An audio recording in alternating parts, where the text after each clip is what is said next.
Innanzitutto ringrazio la cooperativa che ci ospita in questo bellissimo posto e soprattutto ringrazio il Parco di Tepilora che contribuisce appunto a rendere gratuita per tutti quanti noi questa serata, spero piacevole serata.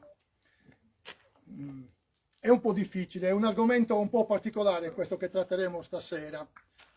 Faremo qui una parte prettamente astronomica, perciò mi scuserete, cercheremo di renderla un pochino piacevole. Ci sono alcuni termini, alcuni concetti che dobbiamo conoscere assolutamente per poter capire quello che hanno fatto i nostri predecessori. Se no non ha senso dire che il Tempio è allineato a che cosa e perché è allineato. Allora, alcuni concetti appunto a livello astronomico dobbiamo conoscerli. Mi scuserete se molti di voi magari li conoscono già, possono sembrare delle banalità, però io faccio finta che siamo tutti che iniziamo da zero. Sicuramente di astronomia o di archeologia ne conoscerete più di me, perciò magari si annoierà anche. Siamo qui un po' per imparare un po' tutti. I ritardatari pagano pegno, E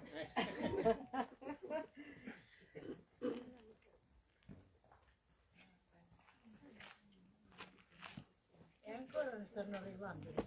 Sì, per quello sto tergiversando un attimo, perché poi se no mi tocca ripetere gli stessi concetti. Certo, però lo so, c'hai perfettamente ragione. Allora, se siete d'accordo iniziamo allora. Quando parliamo di astronomia, ci sono dei concetti basici che bisogna assolutamente conoscere davvero, che ci permettono poi di capire altre informazioni che possiamo dare. Prima di tutto parliamo, mi scuserete davvero se sono argomenti che possono sembrare banali, parliamo di punti di orientamento, come ci orientiamo noi qui sulla Terra, che cosa usiamo come orientamento normalmente. Siamo abituati appunto a dire ma c'è la bussola che ci dice dove è il nord, dove è il sud, l'est, l'ovest.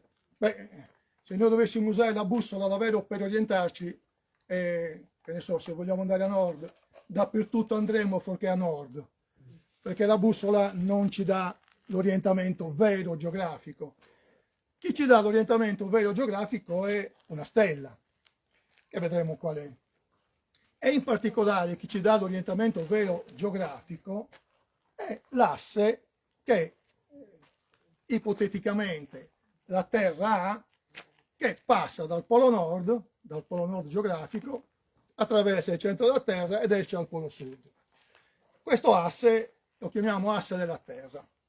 È l'asse meridiano, chiamiamolo così, l'asse meridiano del luogo.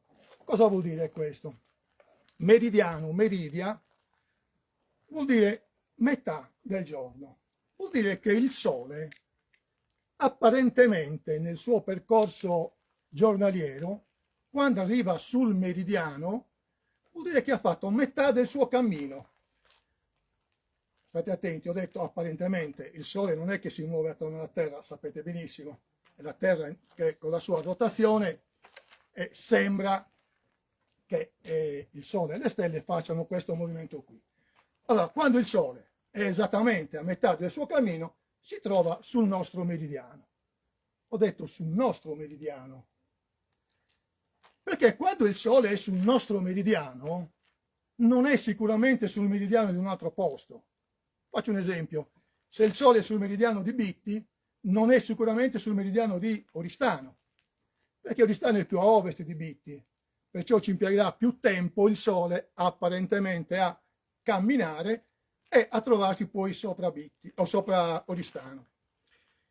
Perciò vuol dire questo, che ogni luogo ogni luogo ha il suo meridiano. E quando dico ogni luogo, intendo dire qualsiasi punto della Terra. Il meridiano che ho qui è diverso dal meridiano che ho qui. Non è lo stesso. Sono due meridiani diversi. Perciò ci vuole una precisione assoluta se vogliamo puntare e orientare oggetti sul nostro meridiano. Perché appunto i meridiani sono infiniti, ogni punto della Terra contiene il suo meridiano. Voi dite, ma cosa ci comporta questo? Beh, comporta per esempio che se io sono a Lecce e guardo l'orologio, mi segna mezzogiorno, ma qui a Bitti non è certo mezzogiorno. Ci vogliono ancora 20 minuti che da Lecce il sole si muova sopra Bitti. Perciò tecnicamente il mio orologio dovrebbe segnare mezzogiorno meno 20. Eppure per noi usiamo tutti lo stesso orario perché è semplicemente una convenzione. Se dovessimo usare l'uso del meridiano, del movimento del sole, avremo solo l'ora del posto dove siamo. Tutte le altre ore sono tutte quante sbagliate. Questo è il primo concetto. Meridiano passa esattamente dal centro della Terra, polo sud e polo nord. Vedremo poi se questo asse poggia da qualche parte. Primo concetto. Secondo concetto, molto importante, orizzonte. Anche qui siamo abituati a pensare, perché in base all'orizzonte che noi abbiamo davanti possiamo orientarci utilizzando il nostro meridiano. È un concetto un po' particolare ma abbastanza semplice. Se io guardo il mio orizzonte vedo che ho oggetti davanti e posso usarli come punti di riferimento. Ma il mio orizzonte, torniamo al meridiano, è diverso dall'orizzonte di un altro. Cioè se io scendo di latitudine, cioè vado verso l'equatore, l'orizzonte è diverso che non stando alle mie latitudini, come è diverso se salgo verso il polo nord. Perciò anche ogni luogo ha il suo orizzonte. Ci siamo fino a qui? Ok? Mi sto annoiando? Se c'è qualcosa di cui non sono chiaro, ditemelo che così vediamo di correggere. Allora, meridiano, orizzonte, tutti i concetti che poi ci serviranno successivamente. Altezza degli astri. Io dall'orizzonte posso misurare quanto sono alti rispetto all'orizzonte quello che io vedo nel cielo. Cioè se io osservo il sole posso misurare e dire ecco il sole è alto un palmo dal mio orizzonte, è alto 1 metro oppure è alto 20 gradi, dipende dall'unità di misura che io voglio utilizzare. Si usano naturalmente i gradi, io ho usato il palmo perché era giusto per avere un'idea. Non solo il sole, posso misurare l'altezza della luna, posso misurare l'altezza delle stelle. Voi direte sì, ma a cosa ci serve? E beh, se io sono in una barca in mezzo al mare, misurare l'altezza degli astri mi dice dove mi trovo in mezzo al mare.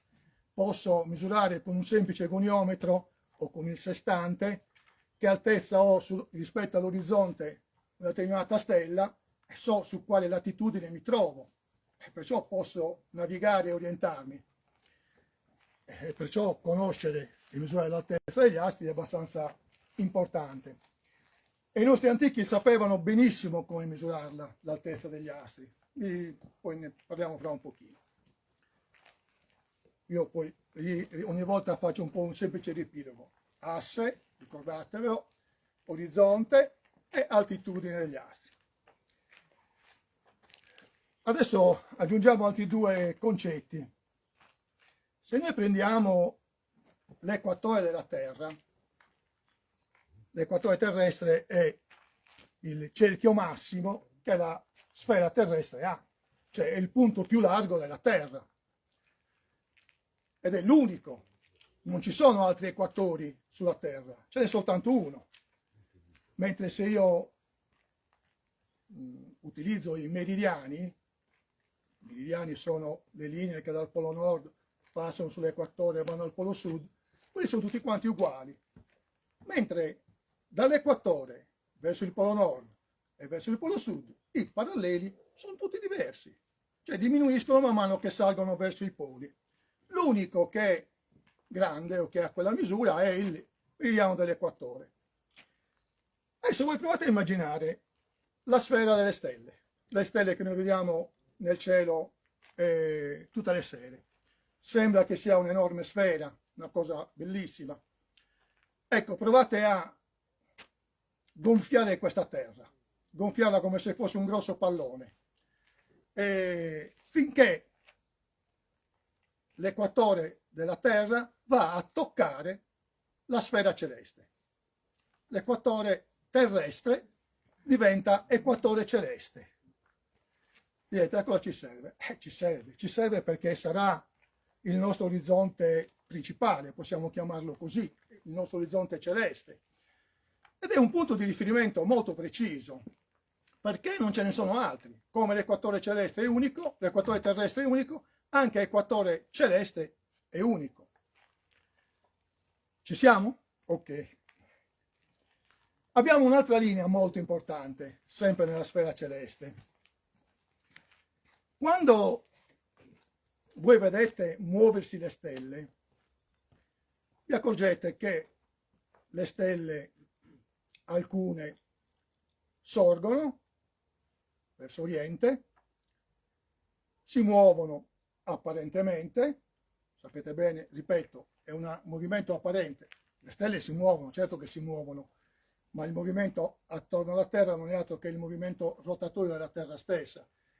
Queste stelle si muovono, arrivano a un certo punto che toccano un punto più alto rispetto al nostro orizzonte e poi tramontano. Ci sono altre stelle invece che non sorgono e non tramontano mai. Sono stelle molto importanti, di cui i nostri antichi tenevano molto in considerazione. Ci sono poi un altro gruppo di stelle, e in questo gruppo di stelle inseriamo il nostro Sole e tutti quanti i pianeti che noi osserviamo, che si muovono nella sfera celeste in una posizione molto precisa, sempre quella. Questa posizione si chiama eclittica. Qualcuno di voi la conosce, ha mai sentito parlare dell'eclittica? Ma il concetto è semplicissimo. L'eclittica non è altro che l'orbita della Terra intorno al Sole. È la cosa più stupida di questo mondo. La Terra, ruotando intorno al Sole, descrive una sorta di strada, una sorta di camminamento, di percorso. Questo percorso appunto è l'eclittica. In questa strada ci sono alcune stelle, alcuni gruppi di stelle, c'è il nostro Sole e ci sono i pianeti e sono soltanto in questa posizione del cielo. L'eclittica non corrisponde all'equatore celeste. La Terra, essendo inclinata, cioè col suo asse un po' divelto, diciamo così, inclinato di circa 23 gradi, fa sì che l'equatore e l'eclittica, che possiamo immaginarli come due piani immaginari, non corrispondono, cioè non coincidono, sono sfasati. Questa sfasatura, questa differenza, fa sì che ci siano le stagioni, fa sì che abbiamo la primavera, l'estate, gli autunni. Se fossero tutti e due sullo stesso piano, saremmo sempre con la stessa stagione, se fossimo qui, oppure, che ne so, se fossimo in Africa avremmo la stagione delle piogge, la stagione del caldo, insomma. Però non avremmo le stagioni così come le conosciamo noi adesso. Anche l'eclittica è estremamente importante, perché appunto si muovono delle costellazioni e delle stelle di cui tutti quanti voi conoscete, tutti quanti voi le conoscete. Per esempio, chi di voi è del segno del Capricorno? Ok, poi allora andrai via con un altro segno stasera, ok? Però, giusto per... ecco. Perché ho detto il segno del Capricorno, potevo dire qualsiasi altro segno. Ecco perché il Capricorno è una di quelle costellazioni che si muove apparentemente lungo l'eclittica, lungo questa strada qui apparente. Non la troveremo mai allo zenit. Lo zenit è il punto più alto anzi lo zenith è gli oggetti che ci sono sopra la nostra testa, che formano un angolo di 90 gradi con il nostro orizzonte. Torniamo al nostro orizzonte, che sembra importante. Ecco, se io il mio foglio lo metto così, la stella che ho sopra la mia testa, se è allo zenith, se il mio orizzonte ha questo angolo di 90 gradi, questa stella è allo zenith. Non troveremo mai stelle che sono lungo l'eclittica allo zenith, a meno che non andiamo all'equatore. E non troveremo mai questo tipo di stelle in altre posizioni, sono sempre lì. Ci siamo? Allora, eclittica, i due piani sono sfalsati, non coincidono, la differenza è di circa 23 gradi.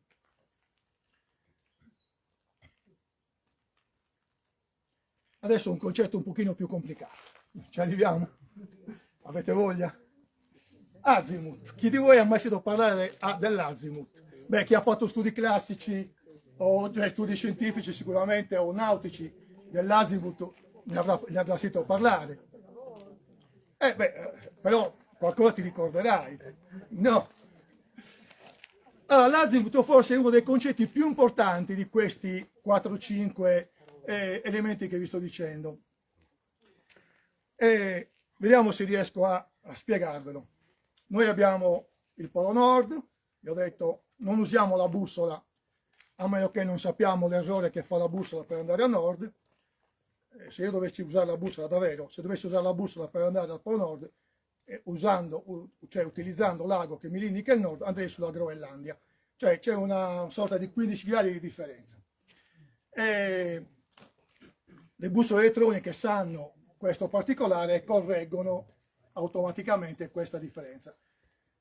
Perché la bussola non ci indica il nord? Perché la bussola utilizza il campo magnetico terrestre, che cambia continuamente, è legato al nucleo della Terra che produce appunto il campo magnetico, e questo nucleo della Terra, che è in movimento, continuamente cambia la sua posizione e ogni 250.000 anni più o meno si ribalta. Perciò non so adesso quando è stata l'ultima volta, ma non tarderà e cambieranno i poli, avremo il polo sud magnetico che sarà il polo nord e viceversa, perché appunto il polo magnetico viene ribaltato. A noi non succederà assolutamente niente, però a animali che usano l'orientamento utilizzando il campo magnetico subiscono delle mutazioni, perché devono poi riorientarsi con un nuovo campo magnetico. Ho divagato, non stavo ricordando più questa. L'azimuth, ero lì. Allora, vi dicevo, prendiamo l'asse della Terra che punta il nord vero. Ecco, il nord vero lo utilizziamo come punto di partenza per misurare degli angoli. Gli angoli vengono misurati in gradi, centesimi, decimi, insomma. Il punto nord siamo a gradi 0. Se noi facciamo, scusate, forse cerco di spiegare meglio. La Terra, essendo sferica, l'uomo ha inventato questa sorta di divisione di una sfera in 360 gradi. Ha diviso questa sfera con tante piccole tacche, ognuna di un grado. 360. È molto importante anche questo. I primi che hanno utilizzato questa sorta di divisione, di dividere la circonferenza in gradi, sono stati i mesopotami, i caldei, che sono quelli che hanno utilizzato anche per primi la formula della giornata in 24 ore. Allora, prendiamo come punto di riferimento il punto nord. Il punto nord è il 360° grado, oppure il grado 0. Ecco, se io guardo il polo nord, ok, compio un angolo giro completo, faccio il giro così, ritorno al polo nord, ho compiuto un giro completo e ho un azimuth di 360 gradi. Se io faccio un giro di 90 gradi, cioè un quarto di giro dal polo nord, ho un azimuth, un angolo sul mio orizzonte di 90 gradi. Se io faccio un giro di un po' più lungo, 180 gradi, cioè sono opposto al polo nord, ho un azimuth, che mi corrisponde il sud, di 180 gradi. Fin qui ci siamo? Perciò, utilizzando il polo nord, se ho un angolo di 90 gradi, cioè il punto cardinale est, un angolo di 180 gradi, il punto cardinale sud, 240 il punto cardinale ovest e 360 o 0 il punto cardinale nuovamente nord. Perché vi dico questo concetto? Perché quando parleremo fra un po' degli allineamenti dei nuraghi,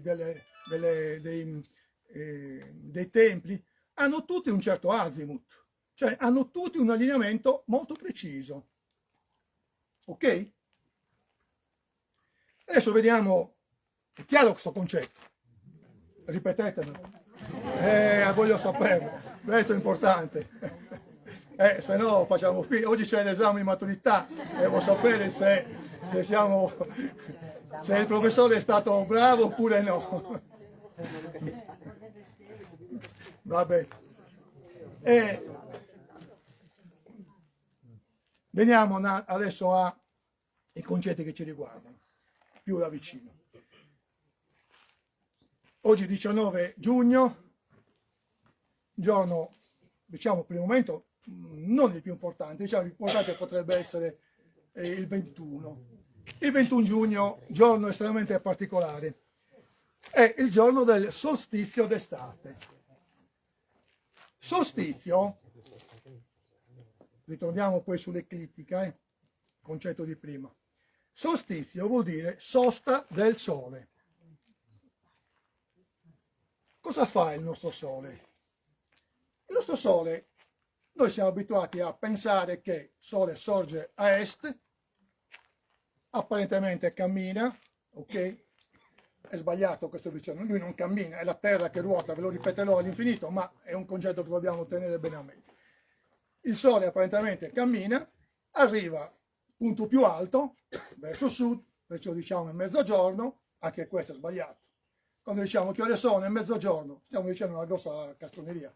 Non è mezzogiorno, perché il giorno è fatto di 24 ore. E quando il sole è sorto e ha toccato mezzogiorno avrà fatto 6 ore, 7 ore. Perciò non ha fatto metà della giornata, ne ha fatto un quarto. Però ci va bene dire mezzogiorno, dovremmo dire mezzodì, perché il giorno è fatto dal dì e dalla notte. Perciò non siamo così puntigliosi, ci va bene mezzogiorno, ok? Diciamo, come? In sardo è mezzodì. Mezzodì, certo. Sì, certo, è una sorta di convenzione, una cosa così, però sappiamo che non è corretto. Tutta la misura del tempo che usiamo noi è sbagliata, tutto il nostro calendario è sbagliato. Chi l'ha detto che siamo nel 2026? C'è un modo giusto. C'è un modo giusto? No, Allora. non ce n'è un modo giusto. Il modo giusto è che ognuno ha il suo tempo, ok? Ogni luogo ha il suo tempo. Che non è possibile vivere così, perché chiaramente il mio tempo è diverso dal suo e perciò se dobbiamo incontrarci per prendere un treno, uno lo piglia alle calende greche e l'altro dove vuole. Perciò il tempo, la misura del tempo è semplicemente una convenzione. Sappiamo che è sbagliato, però deve essere così per il quieto vivere. Torniamo al solstizio. Allora, il sole apparentemente sorge a est, sbagliato anche questo, sbagliato. Il sole sorge a est soltanto un giorno all'anno, anzi 2 giorni all'anno. E tutti gli altri giorni non sorge a est e non tramonta a ovest. Comunque, torniamo sempre al solstizio, arriviamo sempre a questi particolari. Solstizio, sosta del sole, vuol dire che oggi il sole, oggi, dopodomani, il sole tocca il punto più alto sopra il nostro orizzonte, cioè rispetto all'orizzonte il sole tocca il punto più alto, dopodiché sembra che si fermi, cioè che rimanga lì, e il giorno dopo inizia a calare, si abbassa rispetto al nostro orizzonte. Ecco perché in giugno le giornate sono molto lunghe, perché si sta avvicinando, sta toccando il punto più alto sopra il nostro orizzonte. Inoltre, il Sole oggi non è sorto a est, ma è sorto a nord-est, molto distante dal punto est. Fate vedere che il Sole fa e tramonterà a nord-ovest e fa un tragitto, un arco molto lungo. Parte da nord-est, molto alto, ve lo dico, l'altezza sono circa 70 gradi rispetto al nostro orizzonte, e poi tramonterà a nord-ovest. Solo domani o dopodomani, gli altri giorni ritornerà indietro. Solstizio, si ferma. C'era una costellazione che annunciava questo momento. Ho detto c'era perché vuol dire che non c'è più. È la costellazione del Cancro. Il Cancro o il Gambero. Il Cancro, voi conoscete, il Gambero è un animale, un crostaceo che cammina in avanti ma cammina anche all'indietro. C'ha questa possibilità. Ecco, quando gli antichi vedevano questa costellazione che camminava in avanti, cioè la vedevano sorgere e muoversi in una certa posizione, si stava avvicinando il solstizio. Quando vedevano che a un certo punto questa costellazione si fermava, diciamo così, tornava indietro, il solstizio era passato. Cioè anche il granchio annunciava il fatto che il Sole si sarebbe fermato e tornava appunto indietro. C'è un altro giorno che ci indica il solstizio, dove il Sole si ferma, che è il solstizio d'inverno. Il Sole tutti i giorni da dopodomani le giornate si accorceranno di qualche minuto, fa circa un'ora al mese il cambiamento di luce. Cioè il Sole dopodomani sarà nel punto più alto, da lunedì questo Sole inizierà a calare. Diciamo che a occhio nudo non riusciamo a vederlo se non nel giro di qualche giorno, ma nel giro di 10 giorni questa posizione si vede molto bene. Oppure se usiamo strumenti particolari lo possiamo vedere. Se usiamo per esempio i nostri templi lo possiamo vedere questo movimento qui. Solstizio d'inverno, quando poi il Sole, scusatemi, quando il Sole poi tocca, si abbassa, ci mette dei mesi, ci mette circa 6 mesi, arriva a un punto che toccherà il punto più basso rispetto al nostro orizzonte e si chiama appunto solstizio d'inverno, dove l'arco che descrive nel cielo è un arco molto piccolo, non sorgerà più a nord-ovest, non sorgerà a est, ma sorgerà a sud-est e tramonterà a sud-ovest, cioè fa un arco piccolissimo. Le giornate lì durano pochissimo, abbiamo più ore di buio. Ecco, anche lì arriverà un giorno in cui il Sole si ferma e dopodiché riprende la sua risalita. Divago un attimo. Sapete perché il Natale è il 25 dicembre? Festeggiamo tutti quanti il Natale, vero?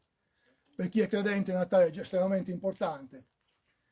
Beh, dopo il solstizio d'inverno, che adesso è attorno al 22-23 dicembre, ma 2000 anni fa il solstizio era il 24-25 dicembre, il Sole rinasce la luce, perciò per i credenti la luce è la vita. Ecco perché per chi crede è nato Gesù, è nata la luce, rinasce ogni anno la luce, appunto, è per chi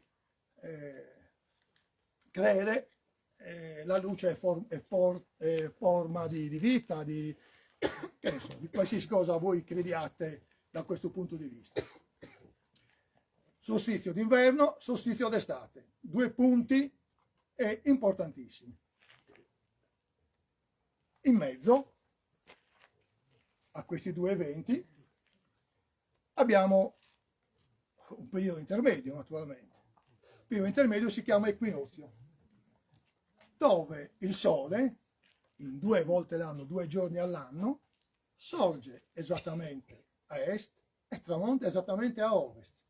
Solo per 2 giorni all'anno, anzi, solo per 2 attimi all'anno, perché l'equinozio è un momento, non è tutta la giornata, è una frazione di secondo, dopodiché il Sole si muove ed esce dal punto. Se vogliamo essere più tecnici, vi ricordate l'eclittica e l'equatore celeste? Vi ho detto che sono due piani che non sono sullo stesso piano, ma sono sfasati, ma questi due piani si incrociano in due punti. Cioè, fate finta che le mie mani, usiamo anche, siano uno l'eclittica, l'altro l'equatore, noi li vediamo così, incrociati in questa maniera, ma ho due punti dove si incrociano questi piani. Ecco, quando il Sole passa in questo incrocio, quando tocca questo incrocio, abbiamo l'equinozio di primavera. Ma questo toccare l'equinozio è un attimo, dopodiché il Sole cammina, fugge, la Terra si muove e non è più in quel punto. Un giorno estremamente importante per tutti, sia per gli antichi sia anche per noi moderni, è il punto zero per le coordinate di tutto quello che noi vediamo, le coordinate celesti, coordinate di qualsiasi astro. Viene utilizzato questa frazione di secondo per prenderlo come punto zero. Ci siamo fino a qui, ragazzi? C'è qualcosa che non è chiaro? No? Come? Grazie per le ragazze abbiamo detto. Vabbè, cioè scusate, allora volete mettere? Non posso dire diversamente. Allora, veniamo un attimo a che cos'è, perché siamo qui. Beh, siamo qui perché intanto il posto è magnifico, il cielo è bellissimo e perché soprattutto chi ha costruito questo posto, e parliamo di 3500 anni fa più o meno, gli archeologi mi correggano se sbaglio. Dove sono gli archeologi? Sono spariti. Allora posso dire un sacco di fesserie, loro non ci sono.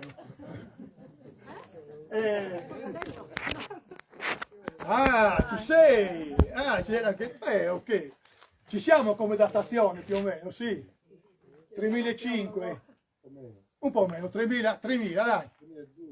Vabbè, dai, ci siamo. Siamo un po' elastici, 100 anni in più, 100 anni in meno. Non dovresti vivere 100 anni in più.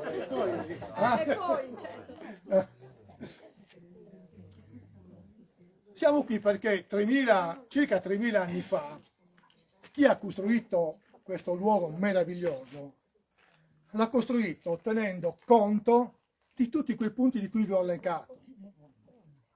E siamo partiti dal meridiano del luogo.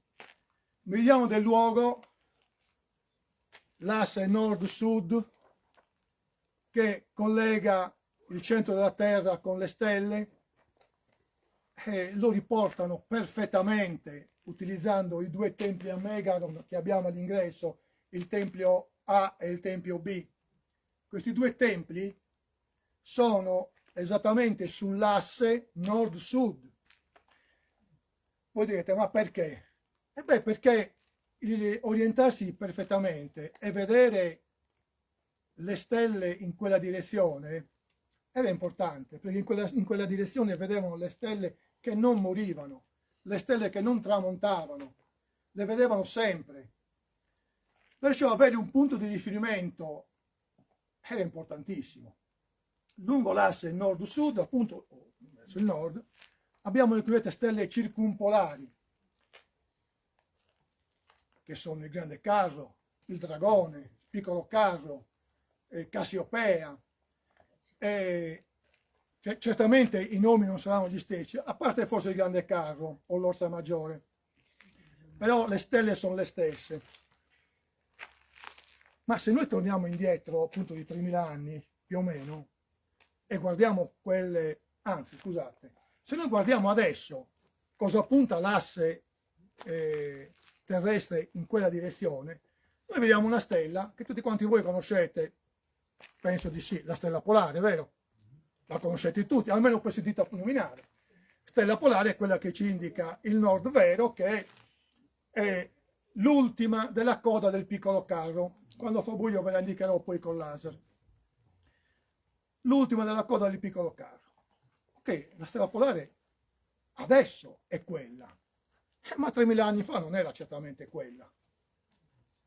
l'asse che loro hanno allineato, i due templi, il tempio A e il tempio B, puntava un'altra stella. La stella che puntava si chiama Duban. Duban, che è una stella della costellazione del Dragone, che si trova in mezzo alla costellazione del Piccolo Carro e del Grande Carro. Perciò i due carri ruotavano attorno a questa stella qui.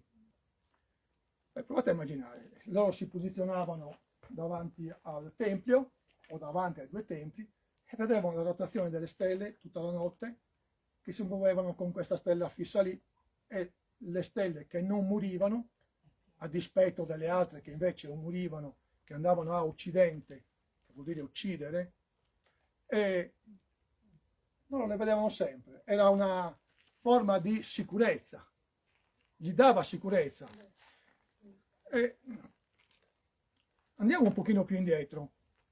Quando l'uomo ha iniziato a guardare il cielo, le stelle cioè le cose che vedeva nel cielo, non conosceva certo, non sapeva certo che erano stelle, non immaginava che fossero corpi come il nostro Sole.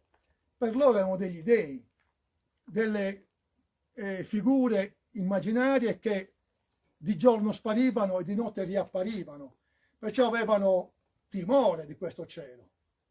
E se invece un gruppo di queste stelle c'era sempre, non era stagionale, gli dava fonte di sicurezza.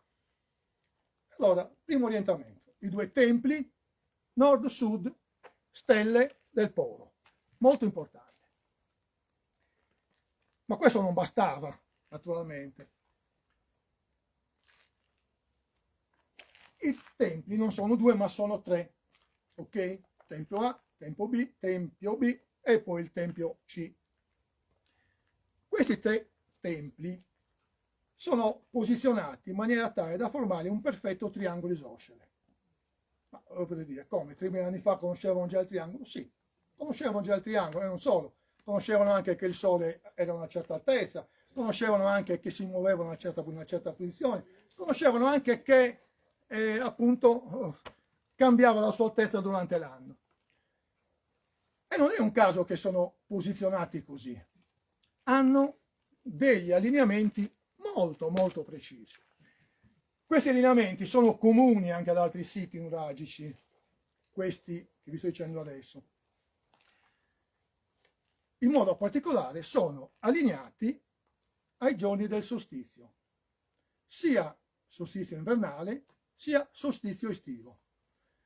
Non so, se noi ci posizioniamo all'ingresso del tempio C e traguardiamo il tempio B, l'angolo del tempio B, vedremo il sole sorgere il giorno del solstizio. Se voi venite dopo domani mattina, alle 5, 5 e mezza, non so che ora sorga il sole, vi posizionate lì, vedrete che il sole si allinea esattamente.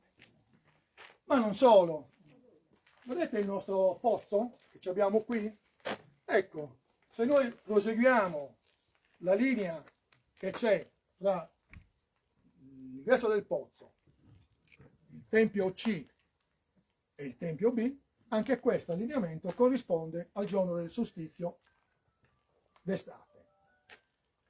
Perché veniva usato? Beh, è importante sapere quando il sole rinizia a calare, sapere quando la stagione sta volgendo e sta cambiando, perché poi dovevano fare determinate cose, sapere che poi fra 2 mesi, 3 mesi dopo l'equinozio che si avvicinava appunto in proseguimento del solstizio, dovevano magari andare a caccia per fare provviste. Ecco, era un momento non solo di sopravvivenza, ma poi un momento poi di riti molto molto importanti. Una premessa: le cose che vi dico adesso, cioè solstizi e equinozi, sono tutti provati scientificamente. Quello che vi dirò poi successivamente un po' meno, però sono molto importanti. Tempio e triangolo, l'orientamento è al solstizio, sia quello d'inverno che quello estivo, ma cambiano semplicemente la posizione in cui ci dobbiamo mettere per vedere l'allineamento. Però c'è, senza ombra di dubbio, ancora oggi. Nonostante il solstizio, 3000 anni fa, non avveniva certo il 21 di giugno, ma avveniva il 2, il 3 di luglio. Vedete che c'è uno sfasamento. E questo sfasamento si chiama, è dato, più che si chiama, è dato da un altro fenomeno astronomico di cui non vi ho accennato, ma ve lo accenno, precessione degli equinozi. La Terra nel suo movimento su se stessa non si muove in maniera perfetta, ma svergola come una grossa trottola. Avete presente una trottola che sta per cadere quando ha finito la sua carica? Ecco, la Terra possiamo chiamarla, vederla così, oscilla in questa maniera. Perciò l'asse della Terra, che fa un movimento molto lento, col passare dei secoli si sposta e punta oggetti diversi. Adesso, prima vi ho detto, la stella polare attuale è la coda del piccolo carro, la stella polare, prima non era lei. Questo perché a causa della precessione la Terra si è spostata. E dicevo prima, tu eri del segno del Capricorno, e a causa di questo motivo tu non sei del Capricorno. Okay. Come? Per gli oroscopi ci pensiamo dopo.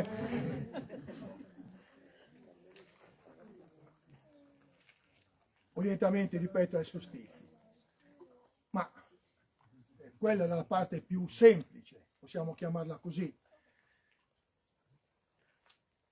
Soprattutto questo pozzo, dove avvenivano le riunioni, dove avvenivano, presumo, anche gli scambi commerciali, oppure i raduni con tutti quanti le tribù del posto, era un punto di ritrovo, ma cosa usavano per potersi ritrovare?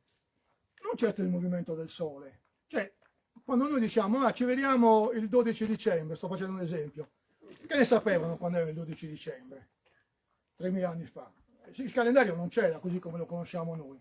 Utilizzavano un altro sistema di calendario.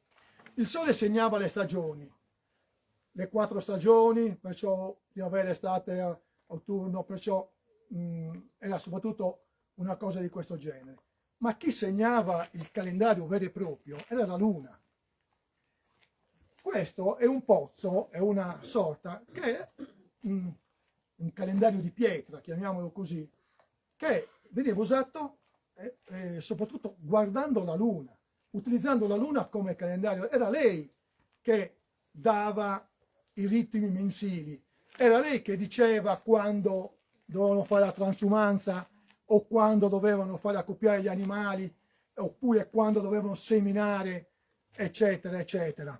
E la Luna come la osservavano? Beh, la Luna si ripropone nel cielo in diverse fasi, in diversi momenti del mese, in un certo periodo del mese non si vede neanche, dettava proprio il calendario, perciò potevo dire, ma ci vediamo fra 5 lunazioni. Fra 5 lunazioni tutti i popoli si incontravano qui e vedevano la luna piena e dicevano, la prima luna, la seconda, la terza, alla quinta ci incontriamo qui. Era un calendario molto preciso. Inoltre la luna, essendo molto luminosa, cosa faceva? Adesso qui non c'è, ma l'acqua prima scorreva a fiume, giusto ragazzi? Era molto, l'acqua usciva dal pozzo e riempiva questa vasca. E c'erano dei periodi particolari in cui la luna entrava dentro il pozzo, si specchiava all'interno del pozzo. Ecco, qui c'era una fase estremamente mistica. L'acqua, venerata come fonte di vita, fonte terrena di vita, estremamente importante, incontrava il Dio, la luna. La luna fecondava l'acqua, fecondava la terra, quando si incontrava in determinati periodi all'interno del pozzo. E non accadeva sempre. Chi di voi, tutti quanti voi conoscete il pozzo di Santa Cristina, vero? Il pozzo di Santa Cristina è un pozzo lunario per eccellenza. Questo non è da meno, Questo non è da meno. La Luna si specchia all'interno del pozzo di Santa Cristina ogni 18 anni e 6 mesi. Cioè la Luna si ripropone nella stessa posizione nel cielo ogni 18 anni e 6 mesi. Cioè se io guardo la Luna, ecco, la Luna c'è, adesso da qui non si vede, ok, è lì, ok. Ecco, se io guardo la Luna e la voglio vedere in quella posizione esatta, la rivedrò in quella posizione esatta fra 18 anni e 6 mesi. Domani sarà in un'altra posizione, il mese prossimo sarà in un'altra posizione. Per trovarla nella stessa posizione devono passare 18 anni e 6 mesi. Questo gli antichi lo conoscevano bene, l'avevano calcolato bene. Era questo pozzo una sorta di grandissimo calendario. Qui si specchiava la Luna durante il mese quando c'era la Luna piena, ma non si specchiava solo la Luna. Provate a immaginare senza alberi, ok? Oppure anche con pochissimi alberi, buio assoluto. Oltre alla Luna si specchiavano anche le stelle. Non avete mai visto le stelle specchiarsi in un lago? No, non siete astronomi, dovete venire con noi di notte, lo faremo vedere. Allora, le stelle si specchiano ed è molto più facile osservare qualcosa di specchiato che non stare col collo su in alto. Perciò vedere una costellazione specchiata o la Luna specchiata era più facile fare anche le misurazioni, i calcoli con le colonne o con l'ingresso del pozzo. Perciò sapevano che quando si riproponeva in quella posizione era un giorno particolare. Luna che fecondava l'acqua o che fecondava la terra, sacralità massima, insomma. E poi, ripeto, le stelle. Qui ci troviamo quasi a sud, più o meno sud-est, sud-ovest. In questo punto, quando c'era l'acqua, si specchiavano diverse costellazioni molto importanti, tipo il Cigno, che è una sorta di croce con le stelle molto luminose. Guardate che dobbiamo immaginare com'era il cielo 3000 anni fa, naturalmente molto più limpido, molto più buio, molto più bello naturalmente, non c'erano le luci che impedivano questo, perciò il buio assoluto dava proprio questa sensazione di grandezza. Perciò da qui riuscivano a vedere come una sorta di telescopio, con uno specchio gigantesco, il riflesso delle stelle, ma vedevano anche la Via Lattea, bellissima. I templi che noi abbiamo, sia il tempio, i 3 templi a Megalon, sia anche il circolo, il labirinto, hanno gli ingressi che non sono orientati perfettamente come sono orientati i templi. Per esempio, il tempio B ha l'ingresso, cioè io mi sono posto la domanda come se la sono posta poi chi ha studiato questa parte qui. Come mai hanno fatto un allineamento perfetto nord-sud e hanno messo i templi leggermente spostati? Cioè, se io ho l'asse così nord-sud, poi il tempio è leggermente così. Cioè, l'orientamento è fra gli spigoli del tempio. Un motivo ci deve essere. L'orientamento nord-sud loro ce l'avevano. L'ingresso è puntato da qualche altra parte. Ce lo siamo posti anche con Nando qualche volta, abbiamo fatto qualcosa con gli archeologi qui del posto. Hanno un orientamento, un azimuth, un po' particolare. Vi ricordate cos'è l'azimuth, vero? Allora, alcuni ingressi hanno un azimuth di circa 150 gradi, 152 gradi, che non è un azimuth dove sorge il Sole, non è un azimuth dove tramonta il Sole, non è un azimuth dove sorge o tramonta la Luna. È un azimuth un po' strano. È un problema che ci siamo posti. Allora, che cosa potevano... Siccome non è l'unico, cioè altri templi hanno quell'orientamento lì, non può essere un caso. Non può essere assolutamente un caso. Perché tu ne trovi uno, ne trovi due, ma ne trovi 6 o 7 con quell'orientamento, che non è possibile che tutti abbiano sbagliato. Cioè che tutti, che cosa guardavano? Guardavano una cosa molto molto importante, una costellazione che adesso non si vede più. Attenzione, quello che vi ho detto finora dell'orientamento solstizi e equinozi è scientificamente provato. Questo che vi sto dicendo adesso sono solo ipotesi, non abbiamo niente di scritto, e di cose che vi può confermare, però le osservazioni e gli studi della volta celeste ci riportano a queste cose qui.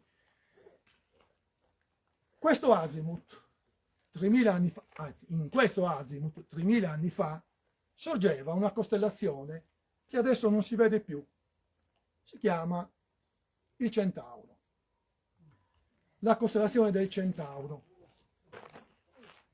Centauro con a fianco la attuale Croce del Sud. Adesso noi non la vediamo più, per vederla dobbiamo andare nell'emisfero australe. Però 3000 anni fa si vedeva bassa sull'orizzonte e puntava in quella direzione. Questa costellazione particolare ha due stelle molto luminose, sono le stelle più vicine che abbiamo a noi, diciamo, hanno circa una distanza di 4 anni luce, ve lo dico in chilometri, poi l'anno luce lo spieghiamo meglio, circa 40.000 miliardi di chilometri, così, per avere un'idea. Ma sono stelle giganti e quando le stelle sono basse sull'orizzonte sembrano più grandi. Avete visto la Luna sull'orizzonte che sembra gigantesca, luminosissima, poi quando si alza in realtà la vediamo sempre piccola. Lo stesso effetto ce l'abbiamo con le stelle. Beh, provate a immaginare questi personaggi che si mettevano nell'ingresso del Tempio, vedevano sorgere questo gruppo di stelle estremamente luminose e venivano affascinanti. Poi la costellazione del Centauro era legata, allora, scusate, il rito dell'acqua, purificazione, ablazioni, guarigioni, cioè tutte queste cose venivano qui all'interno, cioè era un posto estremamente sacro dove si facevano tutte queste riti così. Il Centauro è legato al mito della medicina, perciò loro vedevano in quel gruppo di stelle oppure affiancavano a quel gruppo di stelle il fatto della cura, della, come possiamo dire, della fede, quello che vi pare. Era una sorta di tempio, tant'è vero che le ultime stelle della Croce del Sud, in realtà era un altare, poi è stato separato dalla costellazione del Centauro e abbiamo la Croce del Sud e poi l'altare e la costellazione del Centauro. Adesso, a causa della precessione degli equinozi, del fatto che la Terra si muove in maniera sregolante, questo gruppo di stelle non si vede più.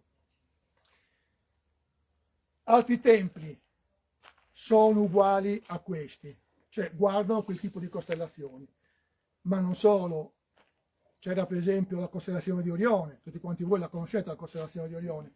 La costellazione di Orione, una costellazione prettamente invernale, si poteva tranquillamente osservare dall'ingresso del Tempio A.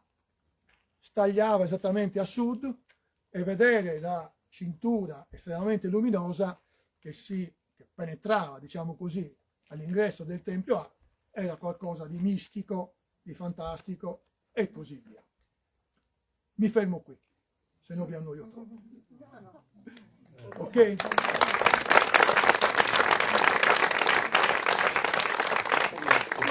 Se avete qualche domanda e se sono in grado di rispondere, ben volentieri. Adesso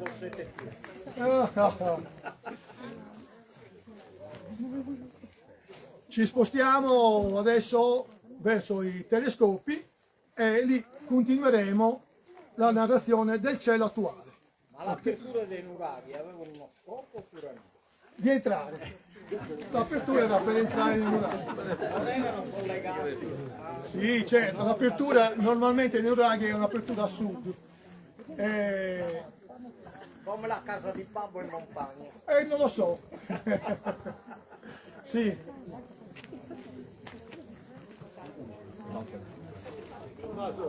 Dimmi. Senza misurazioni precise, Ok, scusate un attimo. è semplicemente una separazione equivalente con l'orientamento della precessione del nord. Direi che di tutti i tempi a Megaron visibili, Scusate un attimo. Avvicinati. Senti. alcuni sono ruotati a sud-est, un paio, solo 2 guardano a est e non ce n'è nessuno a ovest o a nord come orientamento dell'ingresso. Questa è una situazione, Certo, sì, diciamo, sì, dal esatto. punto di vista empirico senza misurazione. No, certo, perché gli ingressi dei templi, la maggior parte, come dicevi tu, guardano il fatto dell'altezza massima degli astri, ok? Cioè, essendo a sud, gli astri culminano esattamente a sud, perciò loro vedevano il sorgere. Ecco, per esempio, una cosa che non vi ho detto, scusate, i due templi, il B e l'A, che hanno ingressi separati, orientati in maniera diversa, dall'ingresso del tempio A, io vedo la costellazione del Centauro a una certa ora, vedevano la costellazione del Centauro a una certa ora, e dopo un'ora dell'ingresso del tempio B. Cioè è una sorta di quasi orologio. Lo stesso discorso lo possiamo fare sulle tombe di Madao. Le tombe di Madao, che hanno l'orientamento come i nostri templi, a circa 152 gradi, 2 tombe, altre 2 sono sfasate, anche loro vedevano il sorgere della costellazione del Centauro a una certa ora, e altre 2 tombe erano sfasate di circa 15 gradi, più o meno. 15 gradi non è una misura a caso. Vi ho detto 360 gradi è l'angolo giro. I Caldei hanno diviso la giornata in 24 ore. Se voi fate 360 diviso 24, fa 15. Cioè ogni ora la Terra si sposta di 15 gradi. Perciò se io guardo un oggetto orientato in una certa maniera alle 6 e ho una tomba spostata di 15 gradi, vedrò lo stesso oggetto un'ora dopo. Cioè, per esempio, le tombe di Madao è una sorta di orologio. Ripeto, queste non sono cose scientificamente provate, sono solo nostre supposizioni, perché chiaramente non possiamo tornare indietro di 3.000 anni visivamente, ma con i calcoli che abbiamo sui database, sui computer, così riusciamo a fare queste cose. E lo stesso anche i templi, se sono orientati in una certa maniera. Ok? Sarebbe interessante che faceste delle misurazioni precise, il cosiddetto labirinto, perché lì abbiamo